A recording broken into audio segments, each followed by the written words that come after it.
the ETF.com video series at Inside ETFs Florida this week. I'm Cynthia Murphy, staff writer for ETF.com, and with me today I have Ben Phillips, Chief Investment Officer of EventShares. We're here to talk today about your astounding quick success in the whole 3 months you've been in this industry. You have launched 3 ETFs that are policy driven, and he has 8 nominations on the ETF.com annual awards, the same number of nominations as BlackRock iShares does. Tell me about what's working so well and how does that feel? Yeah, I mean, we're excited. We're obviously thrilled, and thank you for the recognition. We're a new issuer. We've only been in the market just over 3 months, but I think people have really embraced what we're doing. We're the first firm ever to bring policymaking and investing together and offer it in an investment vehicle, an ETF. And so we're really excited. We think GOP, DEMS, and Taxar are all really innovative funds. They're bringing an active management approach, but in the ETF structure. Of the 8 nominations you got, was there one that was particularly surprising? You have Best New ETF, Best Equity ETF, even a ticker one, right? Best ticker? Yeah, I mean, I think they were all very flattering. We weren't expecting to receive that kind of, I think, nomination and recognition. I think Best New ETF is obviously one that we're really excited about. I think that's something that, frankly, I don't know if we were expecting. Like, there's a lot of new ETFs that are very interesting in coming out. But I think, again, it goes back to our approach, and investors really think it's an interesting approach to the market and how to invest. Now, of the 3 funds, again, the tickers GOP, DEMS, and TAXR. That's right. Taxar, as we call them, has been the one that's gathering the traction most quickly, correct? Yes. Tell us about what's driving that. Yeah, so I think the tax reform fund has really been driven by the fact that it was the most relevant thing when we launched. So people were very focused on tax reform as a policy. The investors were constantly debating whether or not it would go through, and also saying if it goes through, who does that impact and who is affected? So I think it caused just a lot of natural, organic focus on our fund.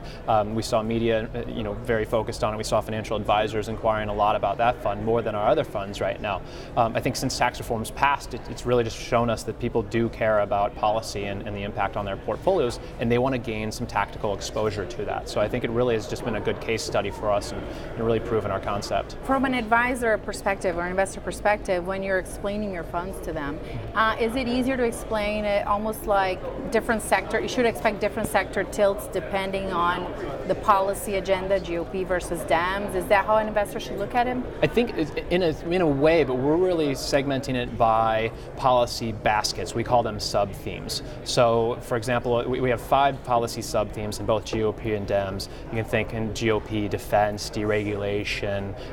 We also have tax reform as a sleeve in there as well. And then you can think the DEMS fund has social good, it has healthcare expansion, and environmentally conscious as the 3 largest in that fund. So really focusing on the policies, the top policy priorities, and then we're investing along there. So they do guide some sector allocations, but it's really policy first.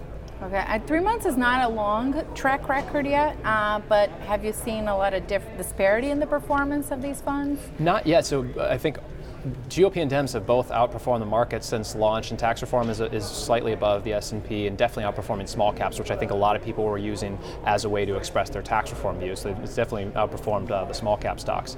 But I think people are using them in a variety of different ways.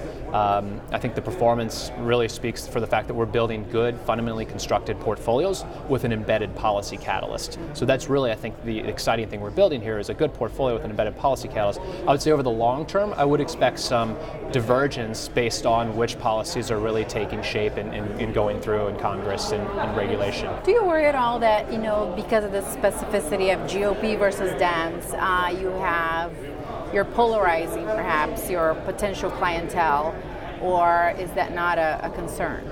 Well, I think we're investing in policy, not politics. So I think that's a distinction we need to make here. Policy is what drives market performance. Politics is really the debate and conflict and noise that sometimes results in policy, but policy is really what actually impacts stock prices and market performance. So we're investing along policy lines. We think people should be agnostic when they're approaching their portfolios and say, how is my portfolio exposed? Am I overexposed to Republican stocks? Am I overexposed to Democratic stocks? And then maybe use our funds as a way to tactically tilt or adjust that, imbalance.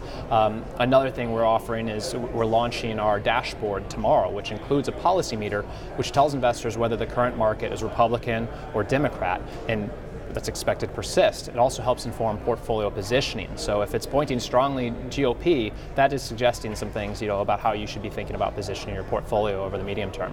And how will people be able to access this dashboard? So it's dashboard.eventshares.com is the link. This is a live, real-time policy tool which helps investors visualize the impact policy has on their portfolios. Very cool. Well, we're all at the edge of our seats waiting for March to hear the Oscar goes to. So good luck. Congratulations on your nominations. Thank you very much. Thank you so much for your time. We're excited ourselves. Again, Cynthia, I'm here with Ben Phillips, CIO of EventShares. And for more videos, please check out ETF.com.